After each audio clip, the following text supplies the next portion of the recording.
इस तरह से भगवान के आरती धूप दीप करने के बाद भगवान की फिर जल अर्पण किया जाता है। भगवान की हमेशा आरती ठंडी की जाती है। इस तरह ठंडी करने के बाद भगवान को जो तुलसी अर्पित करते हैं, उसी भगवान हमारे जब भोग लगाते हैं तो बगैर तुलसी के भोग नहीं लगाते, इसलिए भगवान के भोग में मिश्री माखन ऐसे मेवा मिष्ठान का भगवान को हम भोग लगाएं। भोग लगाने के बाद नेत्र मूंद करके जो, क्योंकि आपके सामने भोग का मंत्र नहीं बोल सकते हैं, क्योंकि भगवान हमेशा पर्दा में ही भोजन प्राप्त करते हैं। सुबह बाल भोगा भी जल्दी खड़े होते हैं, कार्तिक स्नान करते हैं, बहुत सुबह का टाइम रहता है, इसलिए माखन मिश्री इसका भोग लगा दिया। सुबह फिर बाल भोग लगा दिया, दोपहर को भोजन का भोग लगा दिया, और रात्रि को दूध जो कुछ भी बनाओ उसका भोग लगा दिया, दिन में फल को भोग लगा दिया।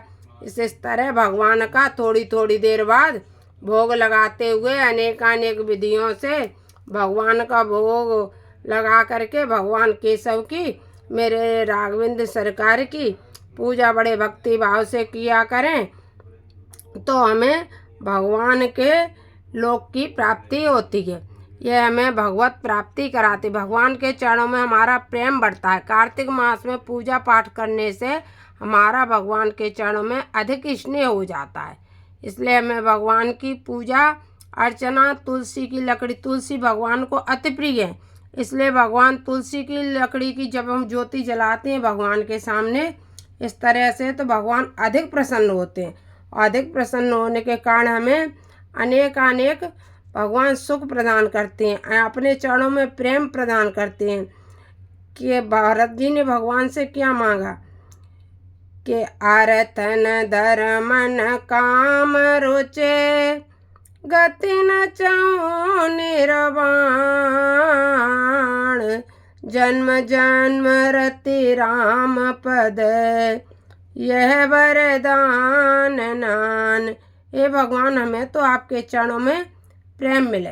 तो प्रेम तो सबसे बड़ी चीज़ है कि भगवान के चरण में यदि आपका प्रेम हो गया, यदि आप बोलने लगे सीताराम सीताराम राधे कृष्ण कृष्ण कृष्ण राधे राधे, जो कुछ भी आप जाप करने लगे तो आपको सब कुछ मिल जाएगा। फिर तो आपको किसी चीज़ की ज़रूरत ही नहीं बचती कि हमें ये चाहिए वो चाहिए, आपको सब कुछ प्राप्त हो जाएगा। इसलिए इन तुलसी की लकड़ियों का जो भी आरती करती हैं उन्हें बहुत फल की प्राप्ति होती है।